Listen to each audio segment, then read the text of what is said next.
कुछ अस्तित्व शब्द से परे होते हैं। कुछ संतों का आगमन इतना अकल्प होता है कि समय भी रुककर उन्हें देखने लगे। आज की कहानी एक ऐसे अवधूत की है जिनका ना कोई आरंभ ना कोई अंत है, जिनका नाम सुनते ही मन भर में शांति आ जाए। श्री स्वामी समर्थ महाराज दैत्रीय के अंश, त्रिलोक के योगी और लाखों भक्तों के रक्षक। 1850 के आसपास महाराष्ट्र के एक छोटे से गांव अकालकोट में एक अजीब खबर फैलने लगी। एक महायोगी जंगल से निकलकर गांव में आए। कोई नहीं जानता था कि वो कहां से आए, उनका असली नाम क्या है। कुछ कहते थे वो हिमालय से आए, कुछ कहते थे कि वो दत्तात्रेय का अवतार है, और कुछ कहते थे ये तो तीनों युग से घूमते हुए आए। जब लोग उनके पास गए तो स्वामी समर्थ महाराज ने सिर्फ एक ही बात बोला, अवधूत चिंतन श्री गुरुदेव दत्त। उनका स्वर पूरे गांव में अहमदनाथ की तरह गूंज जाता। श्री स्वामी समर्थ महाराज का जन्म कोई नहीं जानता। उनके अनुयायी मानता है वो श्री नरसिम्हा सरस्वती का रूप है, जो धरती पर पहले से 300 साल पहले आ चुके थे। उनके जीवन का कोई बचा हुआ रिकॉर्ड नहीं, सिर्फ कहानियां, लीलाएं और अनुभव। एक जगह लिखा मिलता है कि वो तीनों युग से घूम रहे थे, इसीलिए उनको चलती समाधि का योगी कहा जाता। स्वामी समर्थ का स्वभाव बिल्कुल अलग था। वो रास्ते पर चल रहे होते, कभी पेड़ के नीचे बैठ जाते, कभी किसी घर में आ जाते, कभी सीधा बाजार में खड़े हो जाते।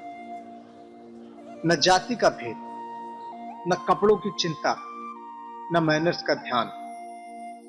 अवधूत का मतलब ही होता है संसार की रीति को तोड़ देना। वो कभी अचानक हंस पड़ते, कभी किसी को डांट देते, और डांटने के बावजूद भी उस इंसान की किस्मत बदल जाती। उनका सिर्फ एक ही मकसद था, भक्तों का कल्याण, चाहे तरीका कितना भी अजीब ही क्यों ना हो।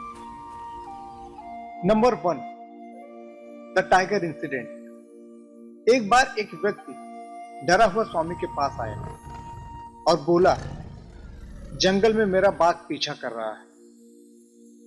स्वामी मुस्कुराए और बोले, जा तेरी रक्षा हो गई। अगली सुबह लोगों ने देखा कि एक बाघ जंगल के किनारे पड़ा हुआ है, जैसे किसी ने उसे सुख से सुला दिया हो। Number 2, healing the incurable. कोई व्यक्ति बार बार कहता, स्वामी मैं रोगी हूं। वो कभी डांट देते और कभी गले लगा देते, लेकिन एक बात पक्की थी, उनके गले लगाना ही उसका रोग ठीक हो जाता था। उनकी एनर्जी ही चिकित्सा थी। Number 3, the boat miracle. एक बार एक नौका तूफान में फंस गई। लोग स्वामी का नाम ले पड़े और स्वामी अकालकोट में बैठे बैठे बोल पड़े, जा नौका पार हो गई, और नौका सच में किनारे पहुंच गई। Number 4, being at many places at once. कई भक्त कहते थे कि स्वामी मेरे घर आए थे, लेकिन स्वामी अकालकोट में बैठे थे। उनका रूप, उनकी शक्ति शरीर से परे थी। स्वामी समर्थ सच बोलने में सख्त थे। अगर कोई पाप करे वो उसका नाम तक बता देते। लोग कहते थे कि उनके सामने झूठ बोलना नामुमकिन है। उनकी आंखों में देखो और पूरा चरित्र जैसा खुल जाता है। वो सिखाते थे, नियत साफ रखो, गुरु का स्मरण करो, दैत्रेय का नाम जपो, सेवा करो, और सबसे बड़ी बात, अंदर की असलियत सुधारो।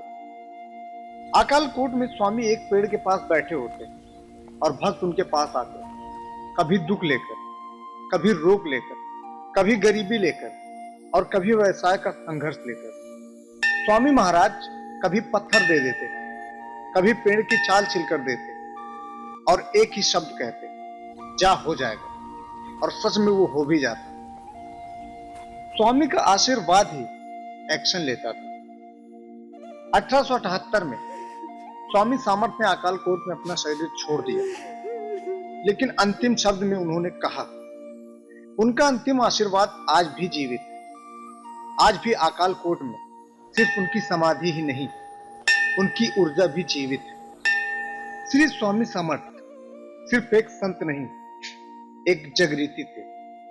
वो कहते थे, गुरु की स्मरण करो, विद्या की शरण, भक्ति में निरंतरता और जीवन में सच्चाई। आज भी लोग कहते हैं, स्वामी जी आए थे, स्वामी ने मदद की, स्वामी ने रास्ता दिखाया। उनका नाम एक मंत्र है, श्री स्वामी समर्थ। आप भी बोलते हो और घर में शांति आती है। तो दोस्तों, ये थी स्वामी समर्थ महाराज की कहानी। आपको ये कहानी सुनकर कैसा लगा, कमेंट्स में जरूर बताएं। और अगर वीडियो अच्छा लगा तो उसे लाइक करें, और ऐसे ही वीडियो को देखने के लिए हमारे चैनल को सब्सक्राइब भी जरूर करें।